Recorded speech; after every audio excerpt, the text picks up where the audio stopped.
ஆண்டவராக இயேசு கிறிஸ்துவின் நாமத்தினாலே மீண்டும் இந்த நேற்று வரை நிகழ்ச்சிக்கு உங்களை அன்பாய் வரவேற்கிறோம். முதலாவதாக இன்னைக்கு சவுதி ஏமன் பிரச்சனைகள் பெரிய லெவலில் போயிட்டே இருக்குது. ஒரு புது கூட்டமைப்பு உருவாகி இருக்குது. இன்னும் சொல்லப்போனால் சவுதி, துருக்கி, பாகிஸ்தான் 3 பேரும் சேர்ந்து ஒரு டிஃபென்ஸ் ஒன்று உருவாக்கி இருக்கிறாங்க. ஆனால் இது நிரந்தரமாக இருக்குமான்னு எனக்கு தெரியல. ஏன் அப்படின்னு சொன்னால், இந்த துருக்கி இஸ்ரேலுக்கு அகைன்ஸ்டாக இருக்குது, சவுதி அமெரிக்காவுக்கு ஆதரவாக இருக்குது. ஆனால் நடுவில் சவுதி அமெரிக்கா ஆதரவு வேணான்ற அளவுக்குலாம் இருக்காங்க. இந்த ஏமன் பிரச்சனைகள் நிறைய வர்றதுனால இப்போ ஒரு அலையன்ஸ் மாறுறதை நம்ம பார்க்குறோம். அதாவது அமெரிக்காவுடைய கூட்டமைப்பு நாடுகள்லாம் மாறுறதை பார்க்குறோம். யுத்தம் வேறு இடத்துக்கு போயிட்டே இருக்குது. ஸோ இந்த யுத்தத்தினுடையதான முகாந்திரமும் வேறு இடத்துக்கு போயிட்டே இருக்குது.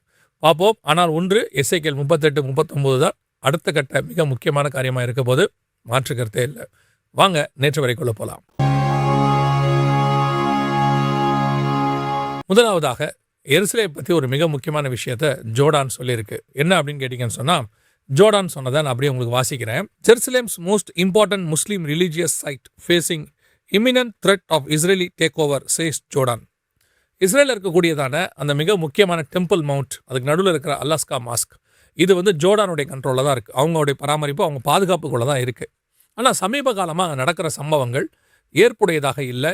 எல்லா விதமான லாபம் மீறப்படுது. எந்த சட்டங்களும் அங்கே மதிக்கப்படுவதில்லை அப்படின்னு ஜோர்டான் சொல்லியிருக்கு. என்ன சட்டம், என்ன மதிக்கப்படுறதில்ல அப்படின்னு பார்த்தீங்கன்னா, 1948 ஜூன் மாதத்தில் ஒரு சட்டம் ஒன்று இஸ்ரேல் போட்டிருக்கு. அதாவது மற்ற வழிபாட்டு தலங்களை நாங்கள் இடிக்க மாட்டோம் அப்படின்னு. அதெல்லாம் காற்றுல போயாச்சு. அந்த அந்த இதெல்லாம் இப்போ இல்லை. ஆனால் இந்த குறிப்பிட்ட இடம் மட்டும் இன்னும் பாதுகாப்பாக தான் இருக்குது. இதுக்கு பல முயற்சிகள் நடந்தது, பாதுகாப்பாக தான் இருக்குது. இப்போது ஜோர்டான் அதை பற்றி தான் கவலை தெரிவிச்சிருக்கிறாங்க. அந்த இடத்த அவங்க எடுக்க போகிறாங்கன்னு. ஆனால் கண்டிப்பாக இஸ்ரேல் அந்த இடத்தை எடுக்கும். நாம் எல்லோரும் ஏற்கனவே நிறைய தடவை இதை பற்றி நம்ம பேசியிருக்கிறோம். எருசலேமில் உலகத்திலேயே மிகவும் டென்ஷனான இடம் எது அப்படின்னு கேட்டிங்கன்னா, உலகத்திலேயே இப்போ அதுதான் இருக்குது. அந்த இடத்துல ஏதாவது ஒன்று கை வச்சா அது உலகத்திலே மிக மோசமான விளைவுகளை ஏற்படுத்தும். ஜோர்டானும் அதை தான் சொல்லுது. சவுதி மற்றும் மற்ற அலையன்ஸ் எல்லாரையும் ஒன்றா சேருங்க, அந்த இடத்துக்காக நம்ம நிற்போம் அப்படின்னு சொல்கிறாங்க. ஆனால் என்ன நடக்க போகுது? கண்டிப்பாக அந்த இடத்தை வெகு சீக்கிரத்தில், நம் ஜென்ரேஷன், நம் காலத்தில் யூதர்கள் அதை கையில் எடுப்பாங்க. அவங்களோட 3வது தேவாலயத்தை அங்கே கட்டுவாங்க. கட்டுறதுக்கு முன்பதாக அந்த அல்லாஸ்கா மாஸ்க், அதை ஏதாவது ஒன்று அவங்க செய்வாங்க. அதுதான் உலகத்தையே ஒரு மிகப்பெரிய அழிவுக்குள்ளே கொண்டு போகிற ஸ்டார்டிங் பாயிண்ட்டாக இருக்கும். அதுக்கப்புறம் அடுத்த சம்பவங்கள் நடக்கும்னு வச்சுக்கோங்களேன். எப்பப்பெல்லாம் எருசலேம் சேனைகளால் சூழப்படுதோ அப்பப்பெல்லாம் ஒரு பெரிய காரியம் நடக்கும். இது 1ஆம் நூற்றாண்டில் இயேசு கிறிஸ்து சொன்னது, எருசலேம் சேனைகளால் சூழப்படும். அங்கே ஆரம்பித்து இப்போ வரைக்கும் 1967 எருசலேம் சூழப்பட்டது, எருசலேம் யூதரால் கைக்கு போச்சு. 1948 இஸ்ரேல் சூழப்பட்டது, மிகப்பெரிய யுத்தம் வந்தது. இப்போ திருப்பி எருசலேம் சேனைகளால் சூழப்படுகிற காலகட்டம் வந்திருக்குது. ஸோ இதுக்கப்புறமும் நடக்கும். வருகைக்கு பின்னாடி பகிரங்க வருகையில் எருசலேம் சேனைகளால் சூழப்படும், அந்தி கிறிஸ்துவின் ஆட்சியின் முடிவில். அதே மாதிரி ஆயுதவ அரசாட்சியிலும் இப்படி முடியும். எல்லாரும் சூழ்ந்து கொள்வாங்க அப்படின்னு இருக்கிறது. ஸோ எருசலேம் சேனைகளால் சூழப்படுகிற காலகட்டம் வரும்போது இது நடக்கும். இப்போ எருசலேமை முழுவதுமாக டேக் ஓவர் பண்ணுறது, குறிப்பாக அந்த இடத்த டேக் ஓவர் பண்ணும் அப்படிங்கிறது தான் இஸ்ரேலுடையதான மிக முக்கியமான வேலை. ஏன்னா அவங்களோட 3வது தேவாலயத்தை அங்கே கட்டணும்னு அவங்க பார்க்குறாங்க. அங்கே அதுக்கான மிக முக்கியமான இடத்துக்கு உலகம் வந்திருக்கு. நான் இந்த 3ஆம் உலக யுத்தத்தை பற்றி பேசணும்ல, அது இந்த இடத்துக்குள்ள தான் நிற்க போகுது. இதோட அப்டேஷன்ஸ், இதோட அடுத்த காரியங்களை வருகை தாமதிக்க நேற்று வரல உங்களுக்கு நாங்கள் சொல்கிறோம். நம்ம இப்போ அடுத்த மிக முக்கியமான விஷயத்தை பார்க்க போகிறோம். இப்போ நம்ம பார்க்க போகிறது என்ன அப்படின்னு கேட்டிங்கன்னா, மனிதன், ஏற்கனவே இதை பற்றி நம்ம நிறைய சொல்லியிருக்கிறோம். ஆனால் இப்போ அதோட அப்டேட் கூட நீங்கள் வச்சுக்கலாம். மனிதன் கையில் ஆண்டவர் பூமியை கொடுத்தாரு. பூமியை எவ்வளோ நாசமாக்கணுமோ அவரை நாசமாக்கிட்டான். இந்த பூமியை ஆண்டவர் 2ஆக பிரிப்பார். ஆதியாகமம் 1:10 தண்ணீரெல்லாம் ஒரு இடத்தில் சேர கடவுது, வெட்டாந்தரை உண்டாக கடவுது. ஆரம்பத்தில் மனுஷன் லேண்டை நாசமாக்கிக்கிட்டே வந்தான். ஒரு காலகட்டத்தில் இப்போது சமுத்திரமும் ரொம்ப மோசமான இடத்துக்கு வந்துருச்சு. இதை நம்ம பார்த்தோம். இப்போ விண்வெளி கழிவுகள் ஒரு மிக முக்கியமான விஷயத்தை இப்போ நம்ம பார்க்க போகிறோம். என்ன அப்படின்னு கேட்டிங்கன்னா, விண்வெளியில் மிக மோசமான கழிவுகள் உருவாக ஆரம்பிச்சிருச்சு. இப்போத்தி கணக்குப்படி 18,500 சேட்டிலைட்ஸ் இப்போ வரைக்கும் இருக்குது. இன்னும் அதிகமான சேட்டிலைட்ஸ் விடணும்னு சொல்லி அவங்க பேசிக்கிட்டே இருக்காங்க. ஆனால் அந்த விண்வெளி கழிவுகள் எவ்வளோ இருக்குன்னு கேட்டிங்கன்னா, 36,000 40,000 பெரிய கழிவுகள் இருக்குது. சின்ன கழிவுகள் பார்த்திங்கன்னா மில்லியன் கணக்கில் இருக்குது. பல டன் சுற்றிக்கிட்டு இருக்கு. ஒரு நேரத்துக்கு அதாவது 2லிருந்து 3 பொருட்கள், விண்வெளி கழிவு பொருட்கள் வேப்பரைஸ் ஆகிட்டு இருக்கு அப்படின்னு வேப்பரைஸ்னால் என்னன்னு கேட்டிங்கன்னு சொன்னால், விண்வெளியில் இருக்கிற சூட்டில் அதை என்னவா செய்து அப்படியே ஆவியாக மாறிடுது. ஆனால் ஆவியாக மாறக்கூடாது, மைக்ரோ டஸ்ட்டாக மாறுதாமா. அந்த மைக்ரோ டஸ்ட் என்ன செஞ்சுக்கிட்டு இருக்குன்னு இப்போ கண்டுபிடிச்சிருக்காங்க. ஓசோன் லேயருக்கு மிகப்பெரியதான ஒரு பேரழிவை ஏற்படுத்திக்கிட்டே இருக்குது. கொஞ்சம் கொஞ்சம் போக சயின்டிஸ்ட் எல்லாம் கவலை தெரிவிச்சிருக்காங்க. இப்போ அந்த 18,500லேயே 36,000லேருந்து 40,000 பொருட்கள் அங்கே விண்வெளி கழிவுகள் இருக்குது. இன்னும் இது இல்லாமல் மில்லியன்ஸில், நான் சொல்கிறது 10 கிலோக்கு மேலே உள்ளது, அதுக்கு கீழே உள்ளதெல்லாம் இன்னும் அதிகமாக இருக்குதாமா. அதான் அதிகம் அவங்க சொல்லியிருக்கிறாங்க. மில்லியன்ஸில் இருக்குது அப்படின்னு அவங்க சொல்கிறாங்க. ஸோ இந்த மாதிரி கழிவுகள் அதிகமாக குப்பைகள்னு நம்ம சொல்கிறோம், விண்வெளி குப்பைகள் அதிகமாகிட்டே போகுது. அந்த குப்பைகளுடைய விளைவு என்னன்னா ஓசோன் லேயர் மிகப்பெரிய பாதிப்பை சந்திக்கும். வெளிப்படுத்தல் 6ஆம் அதிகாரத்தில் 6வது முத்திரையில் நீங்கள் பார்த்தீங்கன்னா வானம் சுருட்டப்பட்ட புஸ்தகத்தை போல விலகி போயிற்று அப்படின்னு சொல்லி நம்ம பார்க்குறோம். இப்போ இது எல்லாமே ஆக என்ன நடந்திருக்கு அப்படின்னு கேட்டிங்கன்னா, சமீபத்தில் கென்யாலலாம் இந்த விண்வெளி பொருட்கள் வந்து கீழே விழுந்திருக்குது, மனுஷங்க மேலே விழுந்திருக்குது.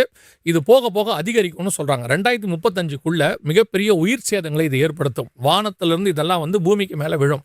அப்படிலாம் விழாதுங்க அப்படின்னு நீங்கள் சொன்னீங்கன்னா, இந்த நேற்று எடுக்கிறதுக்கு முன்னாடி ஒரு மிகப்பெரியதான ஸ்பேஸ் எக்ஸ் நிறுவனத்தினுடைய எலான் மாஸ்க் அவருடைய நிறுவனத்தினுடையதான ஒரு சேட்டிலைட் ஆனது தன்னுடைய ஓட்டத்தை முடிச்சு நேராக போய் நிலவில் விழுந்திருக்கு. மணிக்கு 5000 கிலோமீட்டருக்கு மேலே உள்ள வேகத்தில் போய் அது விழுந்து மிகப்பெரிய பாதிப்பை, அதாவது ஒரு பள்ளத்தை நிலவில் ஏற்றிருக்கு.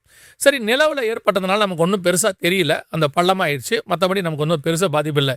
இதே காரியங்கள் பூமியில் விழாதுங்கிறது நிச்சயம் விழும். ஏன்னா இப்போ இங்கே 2-3 காரியங்கள் கென்யாவில் வந்து விழுந்திருக்கு, இனி அதிகமாக வந்து விழும் அவங்களே சொல்கிறாங்க. ஸோ இதுக்கான முயற்சிகளை ஏறெடுக்கணும்னு சொல்கிறாங்க. வேதம் சொல்லுது வானத்தின் சத்துவங்கள் அசைக்கப்படும் அப்படின்னு சொல்லப்பட்டிருக்கு. நட்சத்திரங்கள் பூமிக்கு மேல் வந்து விழும்னு இருக்கு, அதோடு கூட இதெல்லாம் சேர்ந்து விழும்.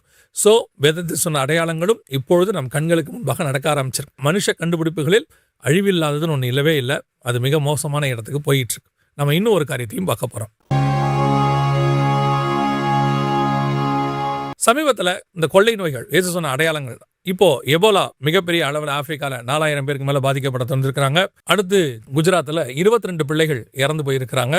எபோலா சாந்திபோரா தாண்டி இப்போ அடுத்தடுத்த வைரஸுகள் மிகப்பெரிய அளவில் உலகளாவிய ஒவ்வொரு நாட்டுக்கும் ஒவ்வொன்று இருக்கு. கொள்ளை நோய்கள் ஒரு பக்கம் பெரிய அளவில் போய்கொண்டே இருக்கிறது. பூமி அதிர்ச்சிகளையும் பார்த்தோம், கொள்ளை நோய்களையும் பார்க்கிறோம். அடுத்து இந்த எல்னினோ அப்படின்னு சொல்லக்கூடியது, இது காட்ஸிலா எல்னினோ அப்படின்னு சொல்றாங்க. அடுத்து 2027 வருதாமா, 1000 வருஷத்துல இல்லாத அளவுக்கு மிகப்பெரியதான வறட்சியை இது ஏற்படுத்த போது, உஷ்ணத்தை இது ஏற்படுத்த போது அப்படின்னு சொல்லி சயின்டிஸ்ட் அனௌன்ஸ் பண்ணியிருக்கிறாங்க. இதெல்லாம் இப்போ நடக்க ஆரம்பிச்சிருக்கு. கடைசியா ஒன்று, இது எல்லாத்தையும் தாண்டி வேறொரு மிக முக்கியமான விஷயம் இருக்கு. அதை பார்த்துட்டு இந்த நேற்று வரை முடிக்கலாம் என்று நாங்கள் நினைக்கிறோம். கடைசியா இதில் நம்ம என்ன பார்க்குறோம் அப்படின்னு கேட்டிங்கன்னு சொன்னால், இப்போ நார்த் இந்தியாவில் நடந்த ஒரு சம்பவம் பேப்பர்லலாம் வந்துச்சு, நீங்கள் பார்த்துருப்பீங்க. வேதத்தில் இப்போ நம்ம சொன்னதெல்லாம் அடையாளம் தான், அதாவது பூமி அதிர்ச்சிகள், கொள்ளை நோய்கள், யுத்தங்கள் எல்லாம் அடையாளம் தான். இதை தாண்டி இன்னொரு அடையாளத்தையும் ஆண்டவர் சொல்றார். கடைசி நாட்களில் அன்பு தணிந்து போகும் அப்படின்னு சொல்லி பார்க்குறோம். இப்போ சமீபத்தில் ஒரு தகப்பனார் இறந்து போனார் நார்த் இந்தியாவில், உத்தரகாண்டில். அவர் இறந்து போயிட்ட பிறகு அவருடைய 3 பெண் பிள்ளைகள் இந்தியாவுக்குள்ளே தான் இருக்காங்க. ஒருத்தர் நேபாளில் இருக்காங்க, இன்னும் 2 பேர் இந்தியாவுக்குள்ளே தான் இருக்கிறாங்க. மும்பையில் ஒருத்தர், பக்கத்தில் ஒருத்தர் இருக்கிறாங்க. இவங்க யாருமே அந்த டெத்துக்கு வரல. ஏற்கனவே இவரை கொண்டு போய் என்ன பண்ணியிருக்கிறாங்க, முதியோர் இல்லத்தில் விட்டுருக்கிறாங்க.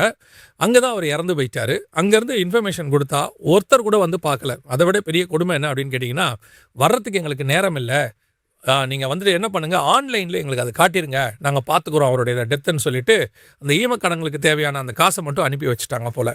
யோசிச்சு பாருங்கள், அந்த 3 பேர் படிக்கிறதுக்கு அந்த தகப்பன் தான் காரணமாக, வேலை வாய்ப்புக்கு வரைக்கும் அவர் உதவி செஞ்சுருக்கிறாரு, அவங்கள வளர்த்துருக்கிறாரு. கடைசியாக அந்த 3 பேரையும் நல்ல நிலைமைக்கு வந்துட்டாங்க. ஆனால் அவரை கொண்டு போய் முதியோர் இல்லத்தில் விட்டுறாங்க. அதை கூட 1000ல் 1 ஏற்றுக்கலான்னு வச்சுக்கோங்களேன். இந்த 3 பேரும் ஆளுக்கு ஒரு 4 மாதம் வச்சுருந்தா கூட ஒரு வருஷத்தில் அந்த தகப்பனாரை பாதுகாத்திருக்க முடியும். சரி, வைக்க முடியாத சூழ்நிலைன்னு கூட வச்சுக்கலாமே, நாங்கள் லேடிஸ் ஹாஸ்டலில் தங்கியிருக்கோம், முடியாதுன்னு கூட அவங்க சொல்லலாம், இருக்கட்டும். ஆனால் அந்த தகப்பனுடைய அந்த மரணத்துக்குள்ள ஒருத்தர் கூட வந்து நிற்கல பாருங்களேன், 3 பேரில் ஒருத்தர் கூட. இதுதான் கடைசி காலத்தில் மனுஷனுடைய இருதயம் எவ்வளோ மோசமான இருக்கு. இந்த வெளியே இருக்கிற அடையாளங்கள்லாம் விடுங்க, அது எல்லா காலத்திலும் இருக்கும். ஆனால் இந்த மாதிரி ஒரு மோசமான அடையாளம் கடைசி காலத்தில் இது வந்து நான் பிலீவர்ஸ்க்கு மட்டும் நடக்கலை, பிலீவர்ஸ்குள்ளேயும் நடக்குது. தேவன் அன்பாக இருக்கிறார். ஆண்டவர் எதிர்பார்க்கறது அன்பு. வேதத்தினுடைய மிக முக்கியமான இடம் அன்பு. எத்தனை பேர் இருக்கிறாங்க, என்ன பண்ணாங்க, அதெல்லாம் இல்லை. முடிவில் நம்ம எப்படி இருக்கிறோன்றதான் ரொம்ப இம்பார்ட்டன்ட். வாழும்போது எப்படி வேணாலும் வாழ்ந்து முடிச்சிடலாம், ஆனால் முடிக்கும் போது கர்த்தர் கூட இருக்கணும், அதான் ரொம்ப இம்பார்ட்டன்ட். யோசிச்சு பாருங்கள், இப்படி ஒரு மரணம் ஒரு தகப்பனுக்கு ஏற்பட்டிருக்கு. இதை படிக்கும்போது நான் ஏன் அதை நேற்று வரல கொண்டு வரேன்னா, இதை படிக்கும்போது ரொம்ப வருத்தமாயிருச்சு. ஒரு 3 பெண் பிள்ளைகள், அதாவது என்ன சொல்லுவாங்கன்னா, பசங்க தான் அப்படி இருப்பானுங்க, இரக்கம் இல்லாமல் இருப்பாங்க அப்படின்னு பொதுவாக சொல்லுவாங்க. பெண் பிள்ளைகள் ரொம்ப அன்பாக இருப்பாங்க அப்படிம்பாங்க. 3 பெண் பிள்ளைகளுமே வந்து பார்க்கல அப்படின்னு பார்க்குறாங்க. ஸோ உங்கள் பெற்றோரை கனம் பண்ணுங்கள், கவனியுங்கள், அவர்களுக்கு தேவைகளை சந்தியுங்கள், அவங்களுக்காக ஜெபம் பண்ணுங்க. ஏன்னா ஏதோ ஒரு காலத்தில் ஏதோ ஒரு விஷயத்தில் அவர்கள் உங்களை காப்பாற்றி இருக்கிறார்கள். கர்த்தர் கொடுத்த மிகப்பெரிய பொக்கிஷங்களில் ஒன்று பெற்றோர்கள்.